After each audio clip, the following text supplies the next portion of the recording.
ओम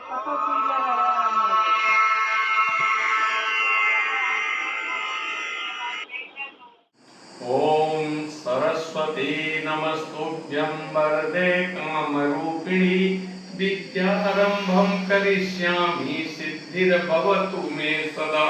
श्री सरस्वत्यै नमः। ओम नमो भगवते वासुदेवाय। मित्रों, हम पिछले पाठों में राशि, भाव और ग्रहों के विषय में जानकारी प्राप्त किया। अब हम नक्षत्रों की तरफ बढ़ते हैं। नक्षत्र वास्तव में आकाश में तारा समूह को नक्षत्र कहते हैं।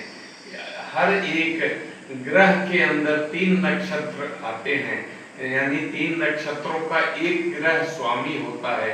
नक्षत्र कुल 27 होते हैं। कुछ गणनाओं में 28 नक्षत्रों का प्रयोग होता है। 12 भावों में का कुल मान 360 डिग्री को अगर हम 27 से भाग देते हैं तो एक नक्षत्र का मान 327 भागे 12 बराबर 13 डिग्री 20 मिनट होता है। प्रत्येक नक्षत्र में 4 चरण होते हैं। 4 चरण होते हैं। प्रत्येक का मान 3 डिग्री 20 मिनट होता है, यानी 13 डिग्री 20 मिनट को 4 से भाग करते हैं तो 3 डिग्री 20 मिनट आता है। नक्षत्रों के नाम: अश्वनी नक्षत्र, इसके स्वामी अश्वनी कुमार है। भरणी नक्षत्र, इस भरणी नक्षत्र के स्वामी यमराज देव हैं। कृतिका नक्षत्र, कृतिका नक्षत्र के स्वामी अग्निदेव हैं। रोहिणी नक्षत्र के स्वामी ब्रह्मा है। मृगशिरा नक्षत्र के स्वामी चंद्रमा है। आर्द्रा नक्षत्र के स्वामी शिव जी है। पुनर्वसु नक्षत्र के स्वामी अदिति है। पुष्य नक्षत्र के स्वामी बृहस्पति देव हैं। अश्लेषा नक्षत्र के स्वामी सर्प हैं। मघा नक्षत्र के स्वामी पितरदेव। पूर्वा फाल्गुनी नक्षत्र के स्वामी भगदेव। उत्तरा फाल्गुनी नक्षत्र के स्वामी अर्यमा है। हस्त नक्षत्र के स्वामी सूर्य देव है। चित्रा नक्षत्र के स्वामी त्वष्टा है। स्वाति नक्षत्र के स्वामी वायुदेव हैं। विशाखा नक्षत्र के स्वामी इंद्रदेव हैं। अनुराधा नक्षत्र के स्वामी मित्र देव हैं। ज्येष्ठा नक्षत्र के स्वामी इंद्रदेव हैं। मूल नक्षत्र के स्वामी राक्षस हैं। पूर्वाषाढ़ा नक्षत्र के स्वामी जल देव हैं। उत्तराषाढ़ा नक्षत्र के स्वामी विश्व देव हैं। श्रवण नक्षत्र के स्वामी स्वयं भगवान विष्णु हैं। धनिष्ठा नक्षत्र के स्वामी वसु देवता हैं। शतभिषा नक्षत्र के स्वामी वरुण देव हैं। पूर्व भाद्रपद नक्षत्र के स्वामी अजय पाद हैं। उत्तर भाद्रपद के स्वामी अहिर्बुद्ध हैं। रेवती नक्षत्र के स्वामी पूषा देवता हैं। जैसा कि हम पहले बताए, अभिजित नक्षत्र, कभी कभी हम 28 नक्षत्रों का प्रयोग करते हैं, विशेषकर मुहूर्त में, जिसमें अभिजित नक्षत्र कहते हैं। यह उत्तराषाढ़ा नक्षत्र के अंतिम पद और श्रवण नक्षत्र की प्रथम 4 घटी ही अभिजित नक्षत्र कहा जाता है। ग्रहों और नक्षत्रों के स्वामित्व की चर्चा हम आगे वीडियो में करेंगे। नक्षत्रों का वर्गीकरण: नक्षत्रों को 7 वर्गीकरण किया जाता है। पहला, ध्रुव नक्षत्र। कुछ स्थिर कार्य जैसे मकान बनाना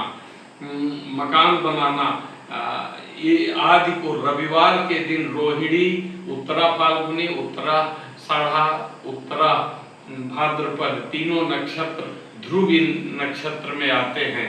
चर नक्षत्र: सोमवार के दिन स्वाति, पुनर्वसु, श्रवण, धनिष्ठा, शतभिषा नक्षत्र आते हैं। यह इन नक्षत्रों का प्रयोग या हाथी सवारी, घोड़ा सवारी, यात्रा करना आदि सभी काम जिसमें गति की आवश्यकता होती है उसमें किया जाता है। तीसरा है उग्र नक्षत्र। यह मंगलवार के दिन भरणी, मघा, पूर्वाषाढ़ा, पूर्वा भाद्रपद और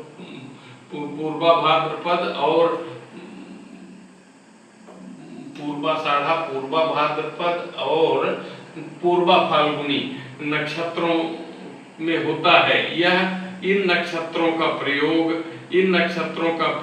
क्रूर प्रकृति के कार्यों में, तीक्ष्ण दारुण नक्षत्र भी इसे कहते हैं, किया जाता है। इन नक्षत्रों का प्रयोग शुभ कार्यों के लिए वर्जित है। हथियारों का क्रय विक्रय करना, दवाइयों की खोज, शल्य चिकित्सा आदि अशुभ कार्यों में इसका काम प्रयोग किया जाता है। तीसरा मिश्र साधारण नक्षत्र। बुधवार के दिन विशाखा और कृतिका नक्षत्र मिश्र साधारण नक्षत्र माने जाते हैं। इन नक्षत्रों का प्रयोग सजने संवरने, दवा निर्माण और अच्छे कार्यों के लिए होता है।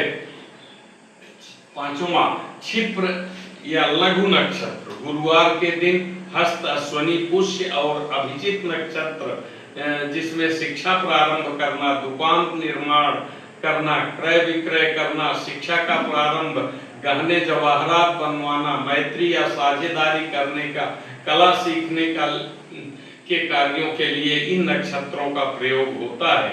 छठवां मृदु या मैत्र नक्षत्र। शुक्रवार के दिन मृगशिरा, रेवती, चित्रा, अनुराधा। इन नक्षत्रों का प्रयोग भी सभी ध्रुव स्थिर कार्यों के लिए किया जाता है। इसमें संगीत सीखने, वस्त्र सिलवाने, गायन, क्रीड़ा, सूक्ष्म कार्यों को सीखने के लिए किया जाता है। सातवां दारुण या तीक्ष्ण नक्षत्र।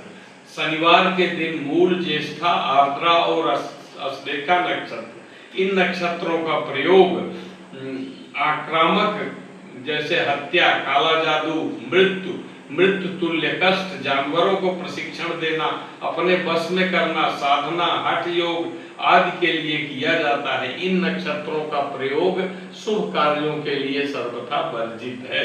इसके अलावा मोटे तौर पर तीन तरह के वर्गीकरण और किए हैं। जैसे ऊर्ध्वमुखी नक्षत्र। ऊर्ध्वमुखी नक्षत्र में वे नक्षत्र आते हैं जैसे मल्टी स्टोरी बिल्डिंग आपको बनाना है तो उसके लिए कुछ आर्द्रा, पुष्य, श्रवण, धनिष्ठा, शतभिषा और उत्तरा फाल्गुनी, उत्तराषाढ़ा और उत्तर भाद्रपद नक्षत्रों का प्रयोग किया जाता है। दूसरा होता है अधोमुखी नक्षत्र।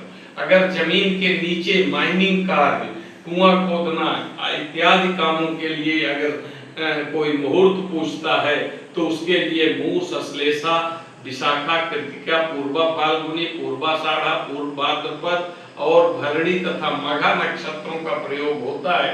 इन्हें अधोमुखी नक्षत्र कहते हैं। तीसरा तिर्यक मुखी नक्षत्र। तिर्यक मुखी नक्षत्र जो सीधे कार्य होता है, जैसे सड़क बनाने का मुहूर्त कोई निकालता है, पूछता है तो यात्रा से संबंधित वाहन चलाना, चढ़ना, सड़क निर्माण आदि कार्यों के लिए उपयोग किया जाता है। इन कार्यों के लिए मृगशिरा, रेवती, चित्रा, अनुराधा, हस्त, स्वाति, पुनर्वसु, अश्वनी और ज्येष्ठा नक्षत्र आते हैं जिनका मुख सीधा होता है। वास्तव में नक्षत्रों के विषय में बहुत कुछ जानकारी हमें देना है कि किस ग्रह का स्वामित्व किस नक्षत्र के ऊपर है, जो कि हम आगे वीडियो में बताते रहेंगे। अभी तुरंत के लिए बस इतना ही मेरी आपसे फिर प्रार्थना है कि आप हमारे वीडियो को ज़्यादा से ज़्यादा शेयर, लाइक और कमेंट करें। आपको इसमें किसी तरह की कोई शंका हो या किसी तरह का सुझाव हो तो आप हमें फ़ोन कर सकते हैं। मेरे लिंक में फ़ोन नंबर दिया हुआ है या मेल कर सकते हैं। बाकी ये वीडियो जैसा कि हम पहले भी कह चुके हैं, शिक्षा के लिए, मात्र शिक्षा के लिए के उद्देश्य से बनाया गया है, इसलिए इसमें इसके अधिक से अधिक प्रचार प्रसार में आपका सहयोग वांछनीय है। धन्यवाद। ओम नमो नारायण।